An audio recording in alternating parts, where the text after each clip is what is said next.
Бүгін мен сіздерге Абайдың 16-шы қара сөзін оқып беремін. 16-шы сөз. Қазақ құлшылығым Құдайға лайық болса екен деп қам жемейді. Тек жұрт қылғанды біз де қылып, жығылып тұрып жүрсек болғаны дейді.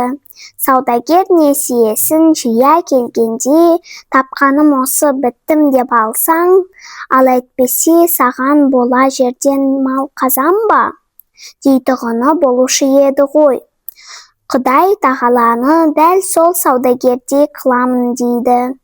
Тілін жаттықтырып, дінін тазартып, ойланып, үйреніп әлек болмайды. Білгенім осы, енді қартайғанда қайдан үйрене аламын дейді.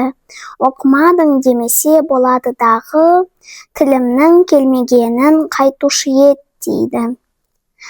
Оның тілі өзге жұрттан бөлекше жаратылып па? Тыңдағандарыңызға рахмет.